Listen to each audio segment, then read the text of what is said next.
What's going on, ladies and gentlemen, boys and girls? You know what time it is. Episode 82 in the mix, big baby. We got a special ghost celestial body on here. Before we get started, as always, doesn't matter what we're doing, no financial advice. But if you do got yourself an iPhone and or an Android, do yourself a favor, download the FTX app and stay up to date with the latest cryptocurrencies and NFTs. I am your host, Gaddis TV. What's going on, y'all? And let's get to it. Alrighty, and we are live and direct. So first off, Celestial Body, I want to say thank you for coming on, taking some time out of your evening, and sharing a little bit about basically about yourself. So thank you very much for coming on. Yeah, thank you for having me. Happy to be here. It's still crazy to me that I'm in a position where people want to talk to me about things I make. Like that just seems insane to me. A year ago, that would have been mental. I mean, it's still mental, but yeah, thank you. 100%, 100%. Again, thanks for saying yes and coming on. Usually how we do start it off, I guess you've seen some of them for the people that are randomly coming in for the first time and don't know you, because a lot of people will overall. Quick little background really about yourself. Just we're on Solana now, so what were you doing before crypto in general? How did you find out about crypto? When was that? Yeah. I came in. Let me check because it's when I set up Twitter. November 2021 is when I joined. Nice. I'd been a traditional graphic designer, I suppose. I'd worked in-house, I'd done freelance, lots and lots of boring commercial stuff for years. I'd also worked in dispensaries, that was a lot of fun. But I'd always wanted to do art. I suppose that's the same story a lot of us have. We always wanted to do art, but you take a day job to, survive and get by. And then I was working on launching a clothing company, actually, because a whole bunch of life shit happened, and that's where I ended up. And I was getting it ready and really putting a lot into it. And a friend of mine was already in the space, was like, just don't do this. Don't, like, you're trying to do it so you can make a living selling art and you're commodifying the art because that's what you feel like you have to do. He was like, just don't do it. Just come here and sell the art. And I was like, that can work. And he was like, yeah. And I really trust this person's creative opinion. We've worked creatively together in the past. I came, he gave me a few sold to mint. I set up and yeah, not looked back since. I mean, it's only been a couple of months, but it feels like a year or 2 years, you know? Especially in the And crypto yeah, world. yeah, exactly. So So, yeah, that was, yeah. no, so Solana, I guess in November. Is Solana your first, I guess, crypto? Maybe you didn't hear about, or when did you first hear about crypto in general, or was Solana like the first thing you heard about crypto? Yeah, no, like I've been on the pulse enough to like heard about Bitcoin and everything when it first started. And I always just thought it was like it's just another stock and share to me. That's how I always thought about it. It's just another way to speculate. And I thought there was cool things about it, but never really saw it as something for someone like me. Didn't see a use case. And then I guess I first heard about NFTs like I don't know, like a summer ago or so. Um, and again, like just I didn't really understand how I could apply it, even though it should have been obvious. It just seemed so removed. Mm-hmm. It wasn't until like, yeah, my friend, like I said, really took me aside, showed me what they'd built here, and showed me how simple it was and like what it actually was, that I really got it and was like, oh, this is needed. This is perfect. This is what the art world needs. Like, yeah. Nice, and we'll get a little bit more into that in questions with, I guess, with the background. So you kind of heard about the crypto stuff like that. You said your background was I guess the graphic design.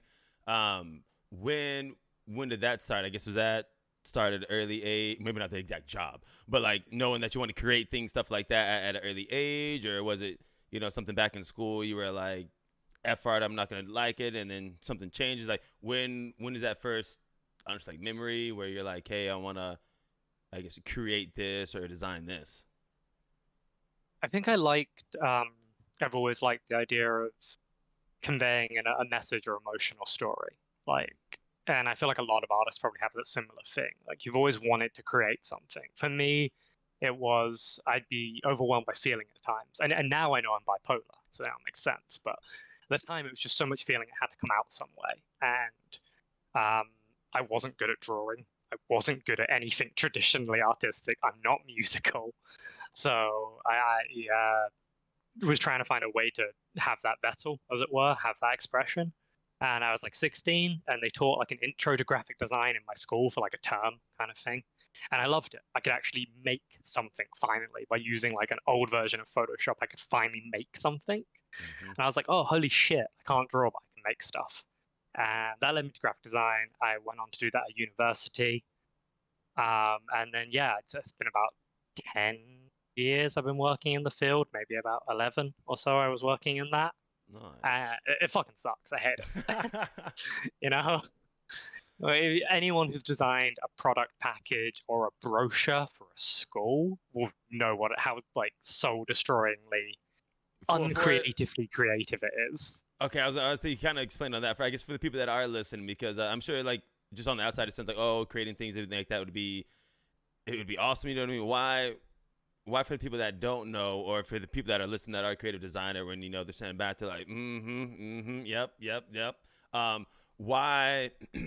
I guess why is it not fun or not enjoyable in the essence of it? Is it like you said, because you got to do something for a school and your mind, your creative ideas are going to somewhere else, but you got to pay for bills, so the money's doing the school stuff, or what is that disconnect on not being fun, so to say, Yeah, I feel like you hit on one big topic of it, in that you can't pick your jobs, especially when you're starting out freelancing. You can't pick your clients. You just have to work for what the money is. So you're not expressing the messages you want to express. And if you feel like you have a creative voice and a message to share, that's all you really want to do. And that's where the real passion is. The rest is just a skill set you're applying. And that can be mundane and not enticing, especially when. So I actually really did the school circuit. Like, that was my niche for a while. I was designing for a lot of different elementary schools. And it's the same message over and over again. Like, they all have the same reason to be. They're schools. They teach. So you're just saying the same thing over and over again visually. And it's boring. It's not fun. It doesn't engage you, really.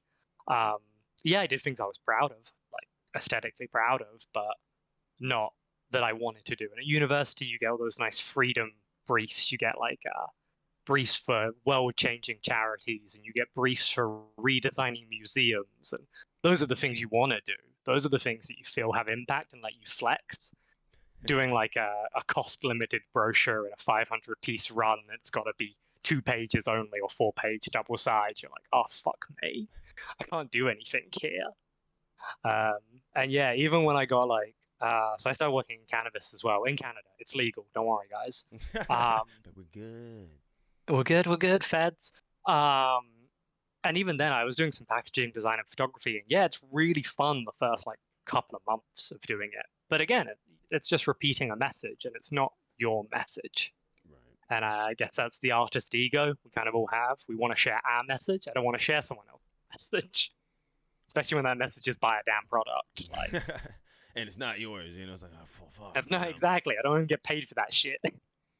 Do you think there's ever, I just thought of it on this one, do you think there's ever a chance in the regular world for someone like you to have, it's probably the hell no, but like something like that, like a royalties, or like back in, because I mean, I've never done anything like that, has anyone ever been like, hey, weed, cannabis spot that you're making, you know what I mean? If it's what? March right now, if come April, if it's 20% more, you get stuff like that. Have you ever tried, I guess, do anything in that nature of it, or is it just like contract work where it's like, hey, boom, boom, boom, on to the next? Or have you ever had any type of freedom like that doing your type of work?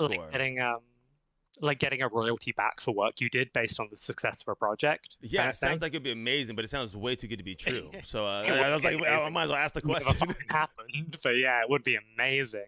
I won't say it's never happened. It might have happened in bigger worlds than I moved in, but the world I was moving in, nah.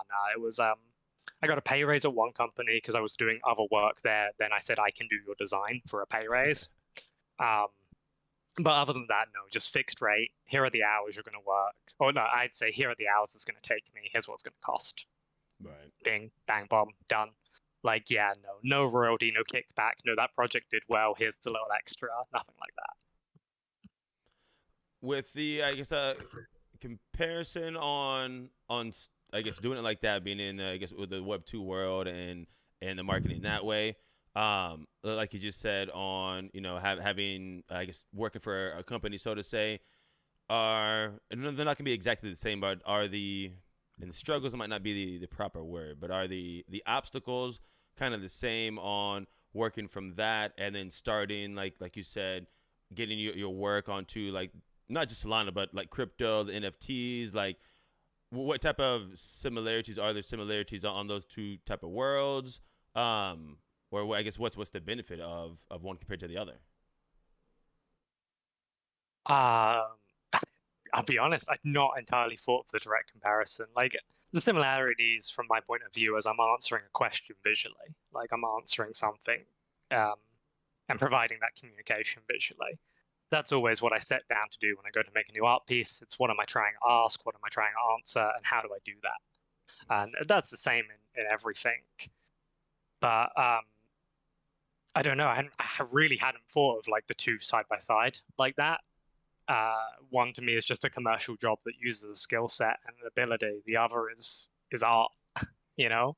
No, for sure, yeah. And that's all. I didn't know if it was, you know what I mean. I guess straight up just different like that, or if it was, hey, even though I'm not working for, the cannabis company where I got the deadline on this, is it, I guess, just as hard having your own, I guess, deadlines, or I guess like when you're creating your stuff, you have deadlines where you're like, hey, and in next week I want to have this done or this done, or I guess how does your creative process go? Yeah, I mean there are branding rules which I think are really good for all artists to kind of study and get on board with to just be able to have a clear, consistent voice for your brand. And it doesn't have to be super commercial. It doesn't have to be always use this font. And, you don't have to have a bunch of templates for your posts and shit like that. Um, but that kind of thinking is good to have. One of the things I recommend to like a lot of people is don't comment too many GIFs on Twitter. And it sounds really weird to say that, but when I go on an artist's profile to look at their work, you click media, and I do it. I still do it. I still post random fucking GIFs, but I try not to post too many because otherwise that entire media bar is just full of whatever GIF you've sent. Mm-hmm. So it's little things like that I think help, and having a clear, consistent brand voice. My timeline is very consistent. Um, so yeah, those are definite carry acrosses and things I really recommend other people taking on because it really helps, especially if people come into this from outside of our little ecosystem and our little world of memes and wagami and all fucking everything, they're not going to get it. So you have to be able to present to them a voice that seems investable, that seems worthwhile, that seems clear. And yeah, it says what you want to say. No, So I suppose, yeah, I that like really it. carries across. No, I like it because like you said, like the little things might not seem like a big thing, but like you said, you even punch a lot, and it's not a bad thing to do overall. Listen, don't who am I? You know what I mean? But like you said, like if you punch a whole bunch of just random memes or just stuff that doesn't have to do with you, yeah, I mean the attention span sometimes on us humans ain't that much. It might get like to the third one, and that the fourth or fifth one to be like that picture which they would have saw beforehand, like they'd be like, hold on, let me follow this person. Let me see what's going on because something's speaking to me. You know what I mean?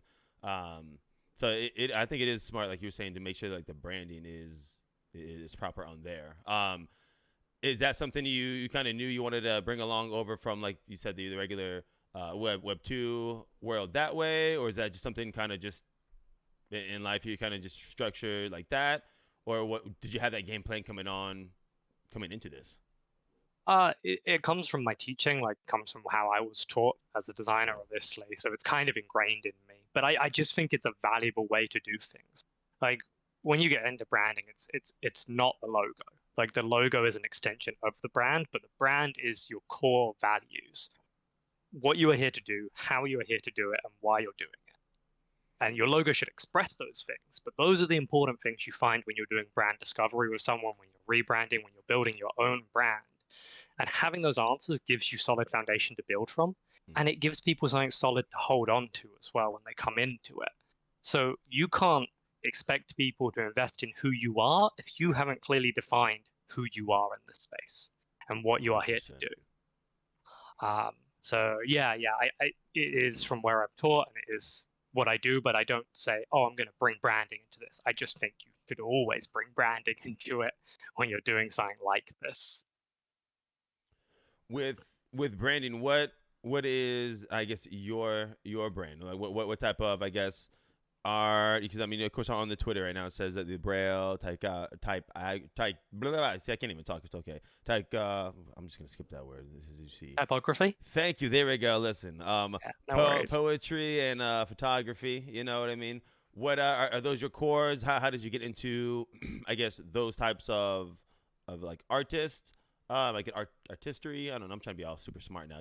How did you get into these things? Was it again making these things back in high school, and you I guess in college and university? Is that where most of these came from, or how did each one of these come to your life? Yeah, develop photography as a practical skill set to pair with design. Just everyone expects designers to do everything nowadays, from code to illustration. So having more skills under your belt is useful, and I just picked that up out of practicality and really enjoy it. Poetry's brand new since coming into Twitter. So typography is like the main one. Typography is really the one to go on a bit of a tangent, I suppose. I was in Yeah. university. We had this amazing tutor called Barry. Fuck. I'm sorry, Barry. I've forgotten your last name. He's called Barry. Um, and he was this like encyclopedic dude. You could say, I'm thinking of doing something like this, and he'd have 8 visual references from you from Just spanning get it. history just off the top of his head. Incredible. He exhibited some of his work at university one day, and it was Dante's Inferno, the allegory, recreated on typewriters. So different abstract imagery to literal imagery, all made from verses of Dante's Inferno. And it was like 50 pages all on the wall. And I just remember thinking it was the most incredible thing I'd ever seen. It just like the skill to do that with a typewriter alone was insane. The fact he deconstructed Dante's Inferno was insane because it's a tome of work by itself. And it was visually arresting. Even if you knew nothing about any of what was happening, it was visually arresting. And I just remember thinking, wow, you could do so much with type like that. That's crazy. And as someone who can't draw, as someone who's a lot of my work is based in magazine layout and is based in brochure layout and photography and composition and branding guidelines and things, conceptual work. To see someone make something incredibly artistic, very much in the fine art vein, out of typography like that, just opened my eyes. And I started exploring a lot more on my own terms, just little art pieces. And I didn't really use type heavily to begin with, but I used geometry and I used non-traditional art forms to build them. And then a lot later. Sorry. When you mean that, no, I apologize to stop you on that one. When you mean like the geometry stuff like that, I guess in the sense of some of the pictures, is it like you said, you make sure it's a perfect circle, or I guess shapes, and you're, I guess, creating from that, or I guess what do you mean when you say that for us non-smart artists, people like me? So one of the things I did quite a while back now, God, I'm fucking old. It was at least 9 years ago. Was I created a series of mandalas representing the planets, all just using basic geometry. So triangles, circles, and squares, just repeated and like adjusted by the same angle every time to build up patterns. The closest parallel, the closest analog in my current work would be the newest pieces, the Ascension Series.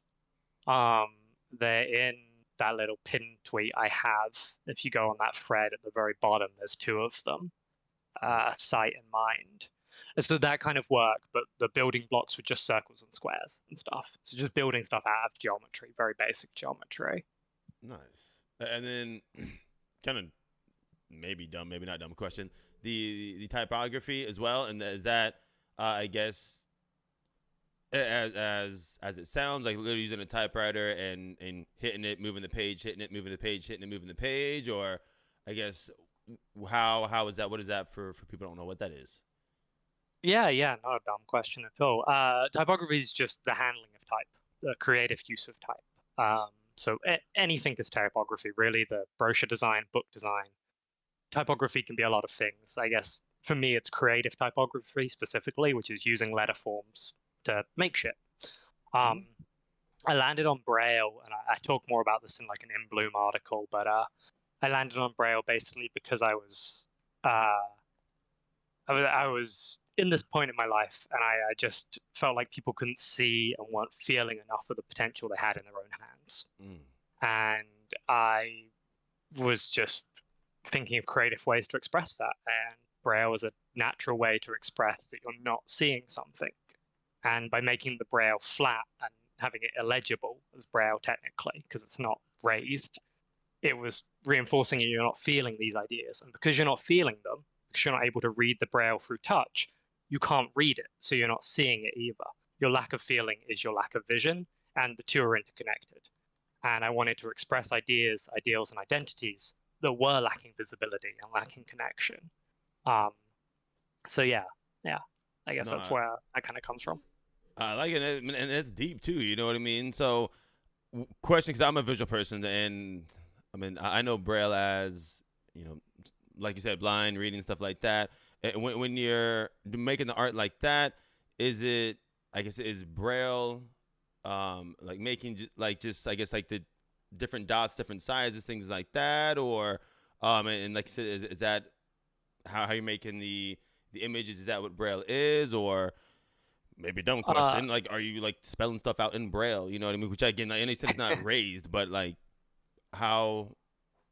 Yeah, so How is that? I work digitally, like it's all digital. I have done handmade Braille. I've made some jackets for a friend. It took me months. It was ridiculous. I was thinking. But sorry, one second. Oh God, sorry, I just coughed down the mic. You know, I've got COVID. I work digitally, so I have a Braille font, just a standard font like you'd install, and then I use that to build brushes with some parameters and stuff, no code involved, but essentially similar to it, to set sort of distributions of size, scatter, and stuff like that. And then I draw with those brushes and use that as my brush. And then I guess with the, how did you learn all that stuff? I guess over time from I'm assuming it's like Photoshop, stuff like that you're using, or what type of I guess programs do you use to make your art? Yeah, Adobe Illustrator and then Photoshop for polish. If I want to add a bit of texture, tweak colors, Photoshop's there, but Illustrator is really useful for it's all vector-based graphics, so nothing gets rough edges until I finally export it, and then I lose that. But yeah, it's just the best for making a custom brush. I find it really useful in Illustrator. You can, like I said, make a brush out of a type, and then it'll go wild. It's really useful. With the creative process for yourself, I guess when you're creating your things, do you know what you want to do beforehand, or like do you see it and then like do it that way, or you just going in the flow and then stuff happens? I guess how for the majority, because I'm sure sometimes they're different, you know what I mean, but for the majority, what is that process like? How do you create your objects, your art? Yeah, there has to be a strong sense of something I want to communicate. It has to almost overwhelm me. I have to get that almost mania feeling to it, and when I feel that, I'm like, okay, this needs to be made. Sometimes that does come with a visual. Sometimes it will be inspired by a visual. Like I did a piece on the black hole, and it's from when I saw Inception. Not Inception. What's the one with the black hole? You know, the other film, Interstellar. That's okay. It. Yeah. And sometimes there'll be stuff like that. Other times it'll be hearing about science. So when I first read about the Voyager missions, a piece came from that. But yeah, so long as it consumes me, I can get that on a page. But the aesthetics of it, the central imagery, unless that comes to me early on, can really change a lot. And sometimes it's down to what the type does. Like, what does it look like sometimes when I lay out this imagery in type? Sometimes it looks shit. There are certain things that don't look good in Braille. But yeah, sometimes it behaves in unexpected ways, and sometimes there are beautiful things I see within the way the computer is generating that layer of type. And I go, oh, I could use that to make imagery sort of thing, or to create tonality or shade. recently something I discovered when I was making the atom in the central part of it. Like it's just a set of spheres blended together in the middle, so they're just consecutive lines. And then I just added a bit of variance. They all have a bit of noise to them. They all kind of shake. And just doing that like made it feel alive. It made it feel like a piece of energy. So sometimes it's just really happy exploration and experimentation with it, because that's all I'm doing really is experimenting with type in a lot of ways. What is that? What is that feeling like when you know you have a piece that you like, or are there a lot of times when you have a piece that's done that you maybe aren't as confident, like, because I got myself, I'm hard as hell on myself on anything and everything. Like I'll do like a little video or something like that. I'm like, oh man, you see that little thing in the background, blah blah blah. They're like, what the fuck are you talking about? You know what I mean? Like, this looks great. do you see yourself having your work completed where you're like, that's what's up, or is it one of those, hey, art can't be perfect overall, let me get it out there and find the new one? How does that work? When do you know when you've completed a piece? Yeah, there's a bit of balance between the two. I know when a piece is going well because I'm like absolutely vibing. Like I have a particular couple of albums turned all the way up on my headphones, and I feel like you're dancing over the keyboard almost. Like I'll be throwing my vape in there and catching it in between typing and swinging back and forth, like rocking a set out to my wall, basically. But that's really how it feels. It feels like I'm playing music. Like that's the best comparison I can get to it. It's absolutely vibing. And that's when a piece is going to be good, no matter what. It may take a while more to finish it after that vibe. I will have to go back and, like you said, go, oh, shit, this one little letter is really bugging me. It shouldn't be there, and fix it. And sometimes, though, like, you do get those pieces where it's like, okay, I communicated what I wanted to. It does the job. I'll put it out there because I feel like it adds to the visual conversation that everyone's having. But it's not like caught my vibe entirely. But I think you're right. You have to let those things go. Sometimes you have to just say, this is as good as I can achieve, and that's okay. Like that happens. With the type of I guess art you do with the Braille typography, I don't know if I can say it now. I hung up before. Poetry and the photography. Maybe not a favorite, but do you have one you like doing more than the other, so to say? Or I know you say the poetry is, I guess, newer on that. What is your go-to when you're at the house, you got nothing to do, you turn the music up, you're vibing? What's that? Boom! What is that? Or is there one? Yeah, like it's definitely the typography. Partly because it's my strongest skill set, and partly because it allows me to say the most things that I want to say in realistic terms. Poetry I consider like my overflow. Poetry is like very raw to me. It's just, it comes and it's there. I see an image, the lines appear in my head, I write them down, it's done. Nice. And then photography is, I don't know, I just enjoy photography. Like I enjoy finding an image here or there. I don't do it enough. But it's fun. I like photography. It's fun. But yeah. I suppose I really like getting the photos back into Lightroom and editing them and getting in that same place, the same vibe again that I get to with the typography stuff. No, I do understand what you mean on that one. Question, I guess, kind of reverting back with the onboarding when you were coming on here. You don't have to mention names and stuff like that. I don't even know who brought you on board. I was kind of curious. I'm like, you being all suspicious, like, oh, with this person. But like, how was that onboarding process for artists in general that aren't on any type of platform? Of course, we want to say, hey, come on over to Solana, but it doesn't matter if you're on Ethereum, the Teslas. Like, this is literally for artists, people in general. What were some of those reasons on coming over? I know you said you trust the person.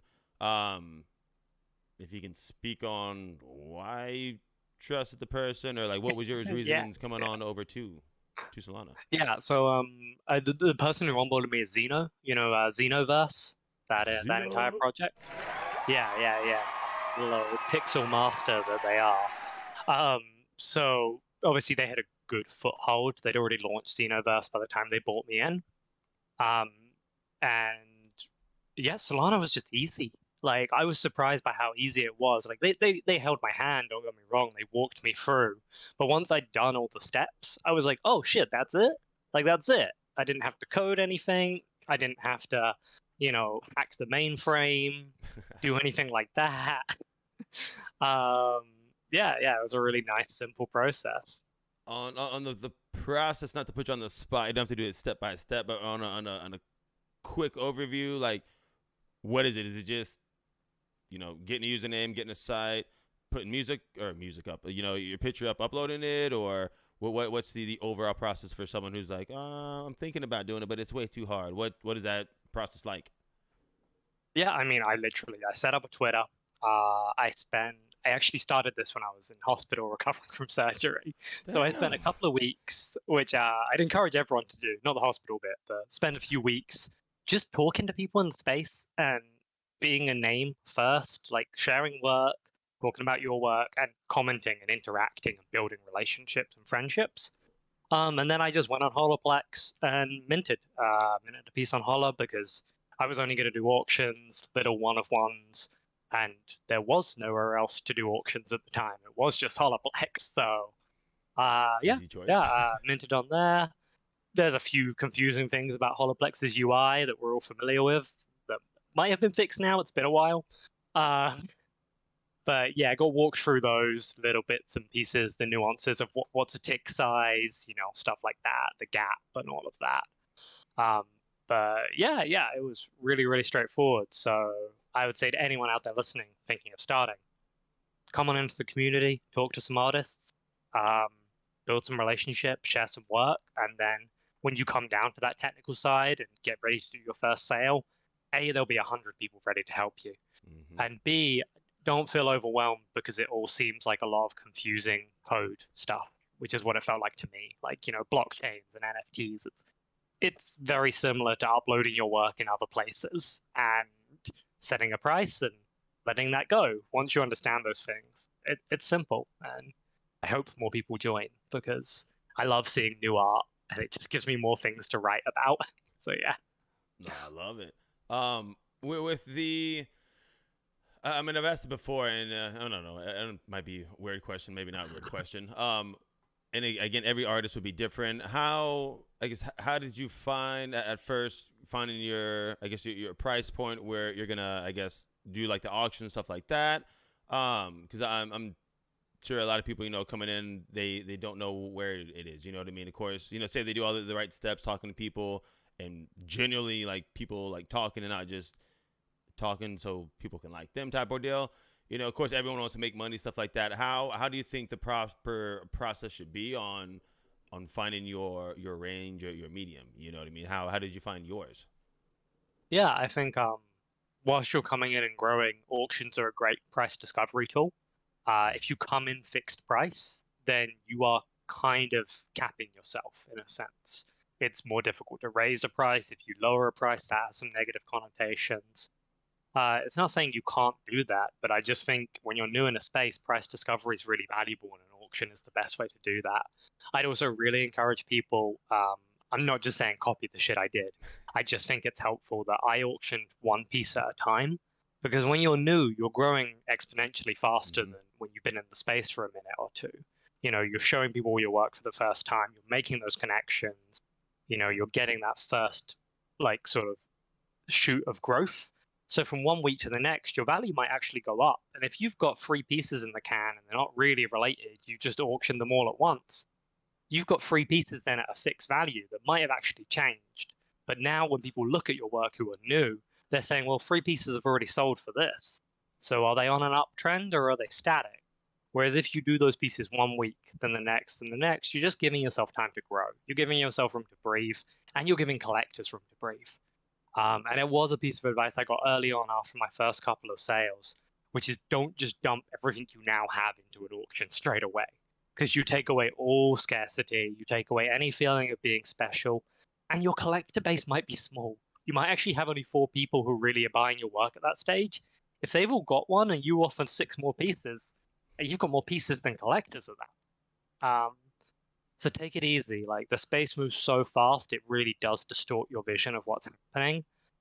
Try and like get a fixed schedule and keep it going slow. Give yourself room to breathe. Give yourself room to grow. And yeah, yeah, yeah. No, I like it because again, I mean, I haven't.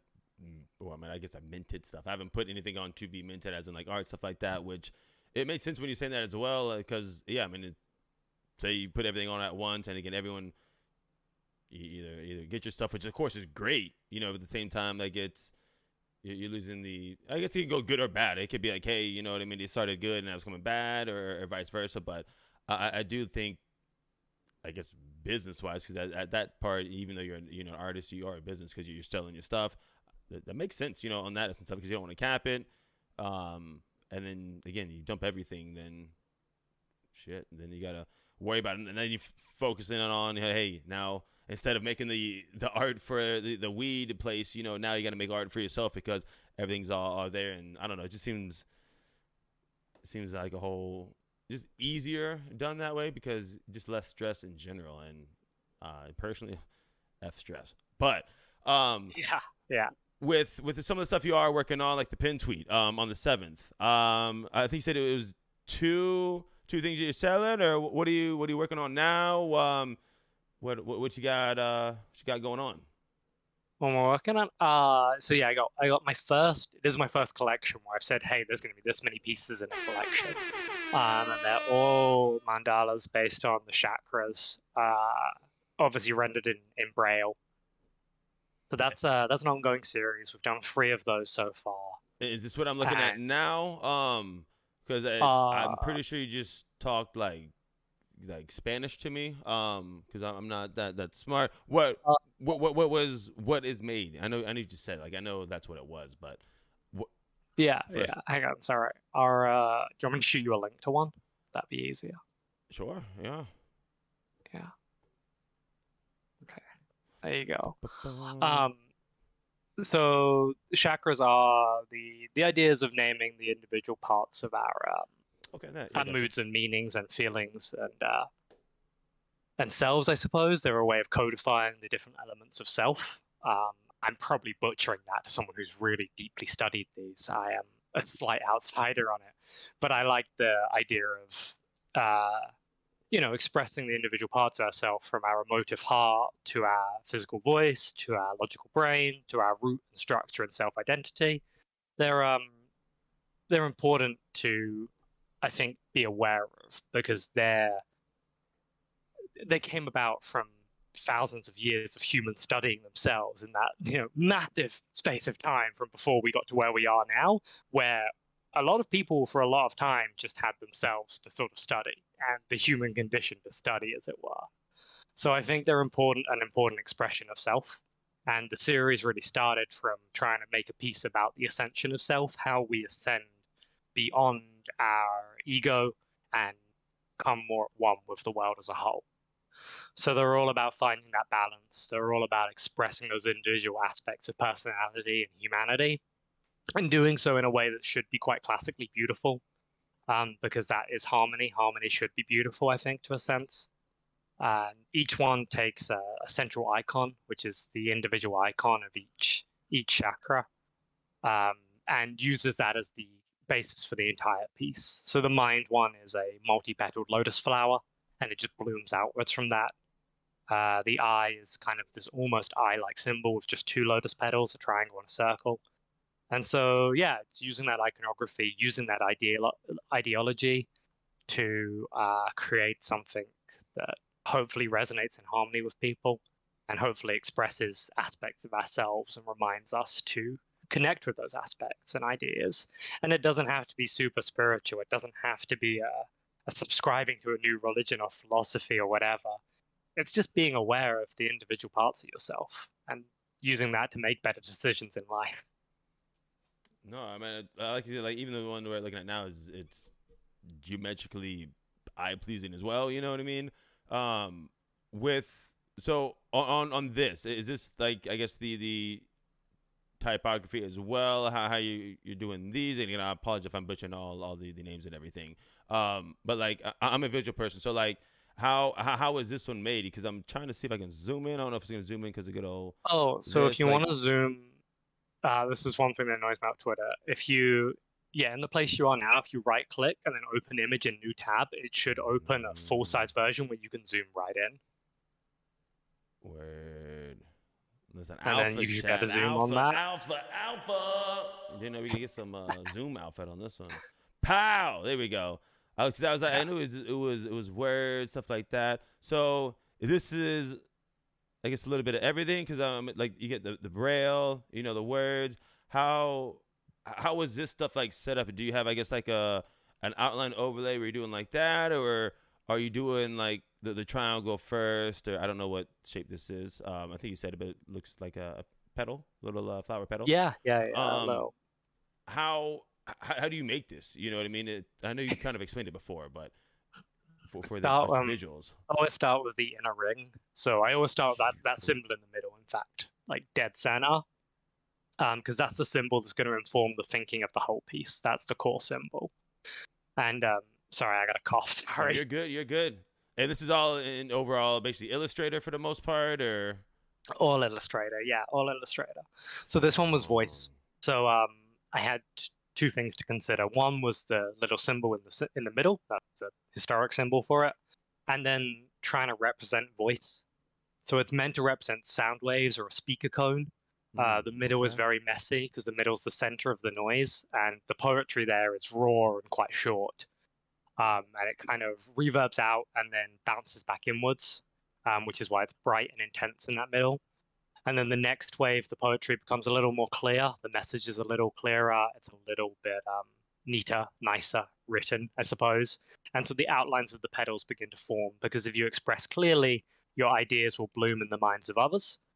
The sound wave then progresses outwards again, and then you get just more poetry. It becomes clearer. The petals bloom fully, and so on until you get to the triangles. The triangles are bouncing back inwards. They're actually curved against the grain, as it were, because as your sound waves echo out, you're going to meet resistance. And that resistance is going to have its own voice, and it's going to come back in and coalesce on your voice.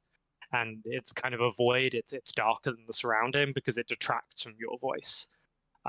It means there's a clash of messages, a clash of ideas, and it's something to be aware of. So it's just a visualization of a sound wave. I thought about dropping like a pebble in a pond. You see ripples outwards. If you put that in a box, those ripples will bounce off the sides and come back in.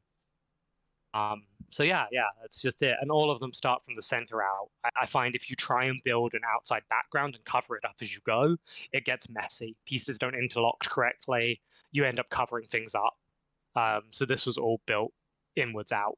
And then, for example, the petals that go over the triangle, the ones facing inwards, are just a mirrored version of those petals. They're not a separate layer that the petals are on top of. They actually fit and tessellate with each other.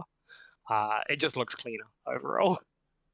Or maybe it doesn't, and maybe it's just me. Maybe I'm just being pedantic with it. It looks great. Okay, you don't like it, I like it. It's great. Like, oh shit, all right, you're good.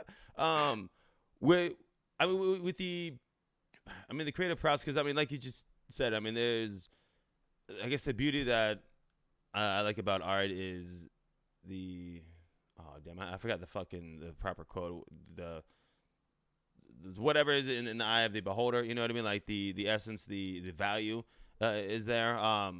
Like some people just looking at it, just saying, oh, I see the, triangles, the words, stuff like that. But I guess how you create it and how in depth it is, like you said, on, explaining your, I guess, just work and like showing that, hey, it's not just again like the circle, square, stuff like that. It's hey, it's the center's more in depth because, like you said, it's the speakers. It's just and it's fucking going out, but like that, like I guess I appreciate just that person. You appreciating the art that you're doing because you can tell that it's just doing what you're doing and making the art because it's not just, hey, it's these symbols look cool, boom, boom, boom, boom. It's much deeper of a story to all the art, which I appreciate again, like I just said on that one. Thank you. Yeah, like no, for sure. Yeah, like go ahead, my bad. Sorry. Yeah, like I'm perfectly happy if someone does look at something and goes, "That's pretty great." I'm like, "Cool, awesome, my job is done. That's pretty great." But it's nice to have meaning to hang on to these things. It's nice to have that, and then when you do discover that, if like you read into it and you find those things out, I find it's nice to have a journey of discovery from looking at something. It's nice to have a reason to look deeper at something because there's something to discover, rather than just, oh, this is pretty close up and pretty far away. No, 100% with that. With the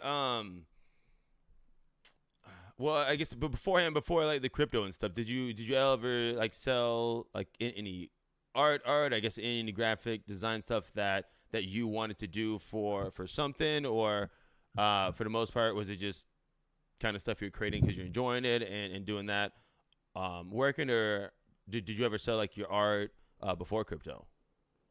Yeah, I mean, I wanted to. I wanted to make a living as an artist, but you just get told that's impossible, kind of thing. Like, you don't know a gallery owner. Hell, there's not a gallery in my town. There's no way to do it. There's just no way to do it. I did try and commodify my art into clothing, like I said, and I had done a few pieces of clothing I'd sold, and it was a nice feeling, but it was limiting. It's very, very limiting. Oh yeah, I bought that. That's not mine. Oh, Yeah, yeah. damn, this is really no. Just going past them. That's a Nazi book burning. I'm doing a piece on Nazi book burning. I'm not weird. You're good. You're good. Fuck. Yeah.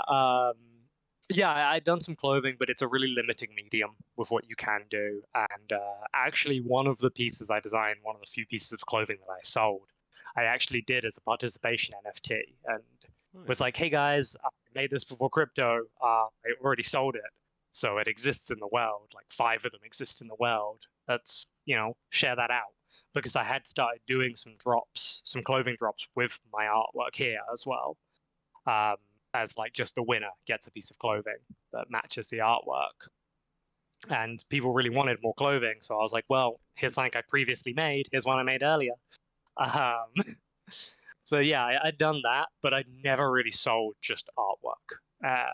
Just didn't think it was possible. Just didn't think it was possible. There wasn't a level playing field until, like, I think Solana's a level playing field for artists, and it's my main selling point to artists. Like, come here and have your work valued for what it is. You don't have to play the Instagram algorithm. You don't have to know someone. Just come here, share art, talk to people, build connections, and if you've got a voice and a message, it'll carry. Nah, 100% with that. With looking back, of course, hindsight. Of course, it's easy to say, yes, though, anything like that. Because I know you said with the, the people that brought you in, you were very confident with them. Looking back, I mean, of course, you're probably like, yeah, I'll do it. I'm down. Again, kind of like you said, it's a lot harder in the regular world, to sell the art with things like that. Did you think realistically someone was going to buy your art? And then the real question, when, if you thought that, hey man, it might be possible someone might do it that way, how long did you think it was going to be? And just a personal question. Like, When I didn't know if anyone was gonna buy anything, really. I knew I had something pretty unique. I knew I was doing something pretty different from what my friend had shown me in the system. So I knew I could stand out. I knew I had some skills. Like, I have been doing this for 10 years. So I knew I had a little bit of skill to it. So I had some confidence. I had no idea that I would quit my job. I had no idea that I would be doing this full time, though. Like, that's mind-blowing to me. With that, follow up to that, how was that first feeling? Do you remember the first thing you sold, like it's on Solana? What was that? Oh, yeah. What was that feeling Yeah, like? absolutely. First thing I sold, it's why I've got this thread with all my pieces in, so I can remember shit. The first thing I sold was called Hope. It was the first piece I ever did in Braille. I did it like a year and a half, I think, before I ever came into NFTs, but it was the first digital Braille piece I did, so I decided it should be the first thing I sold. And yeah, it went for 2.75 Sol, which I think at the time was around $300. Mm-hmm. And that was mind blowing to me. Like, I'm a minimum wage kid, $300 is a week's wages. And I was like, holy fuck. And then, yeah, I was just able to climb my value. And by the time I sold Luna for $1,000, I was on the floor. I was like, holy fuck, like this is a month's wages now. And yeah, I've earned more than I used to earn in a year in a couple of months. Nice. I can't believe it. I'm still living like a poor kid. Like, I only just the other day actually spent any money. You know? Like, I bought a fucking iPhone and an iPad, and I was like, oh my God. How did that feel?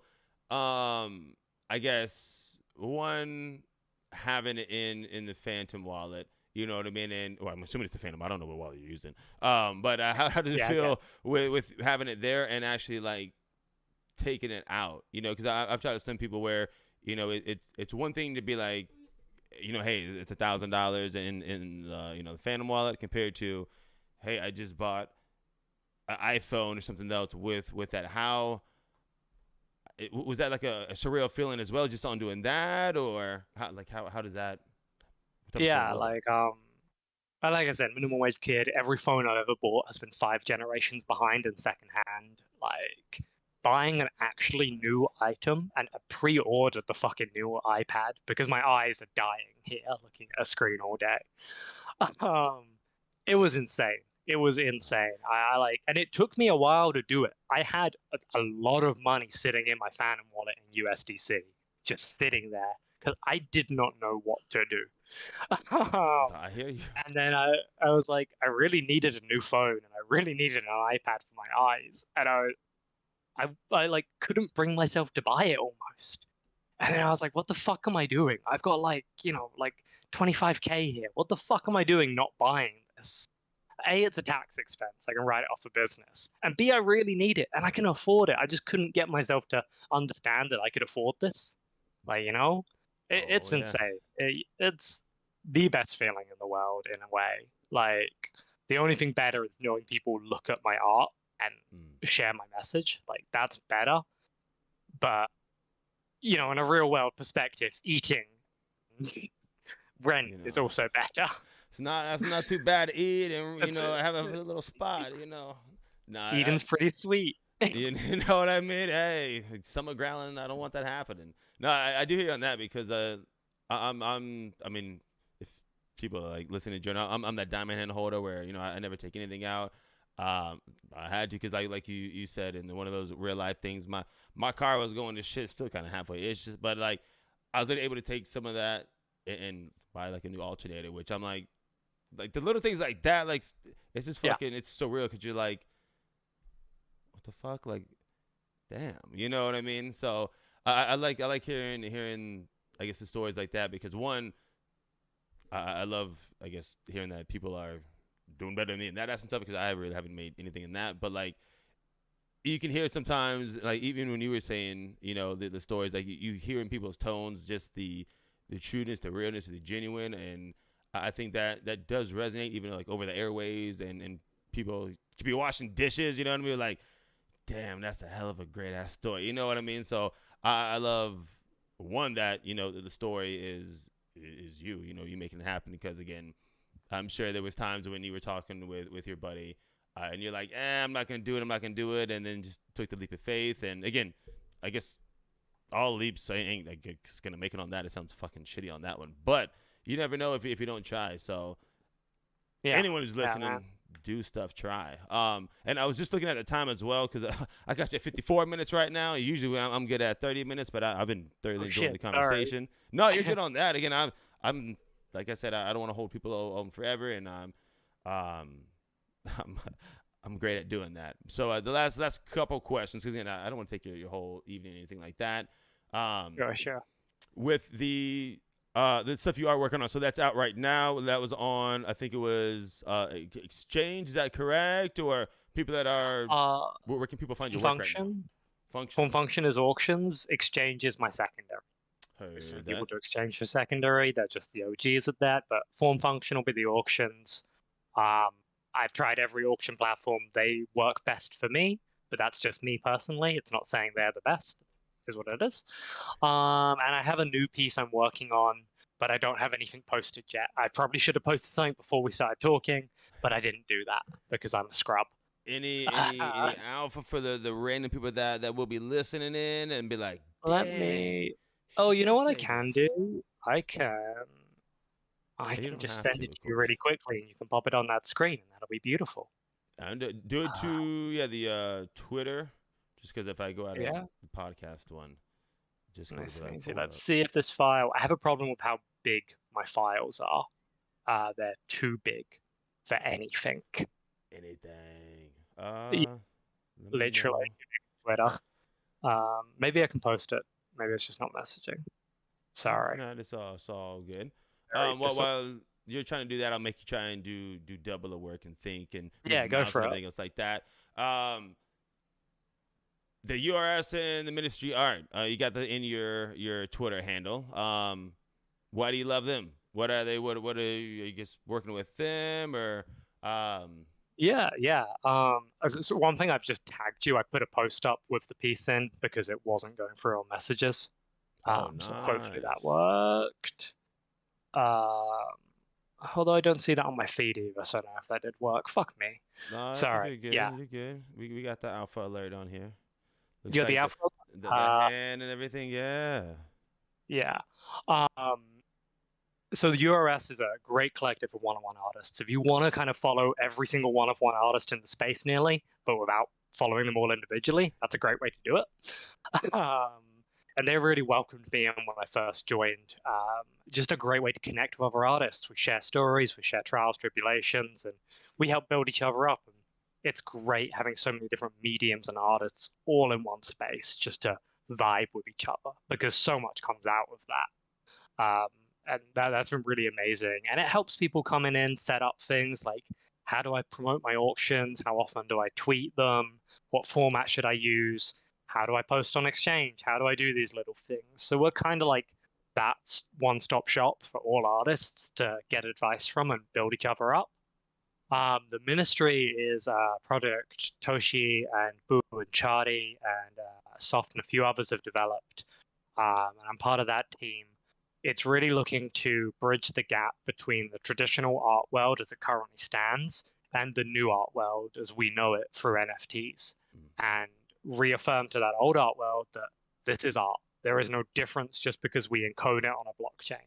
It is art, and it is an answer to a problem that the old art world has, in that the old art world is incredibly gate-kept and restrictive.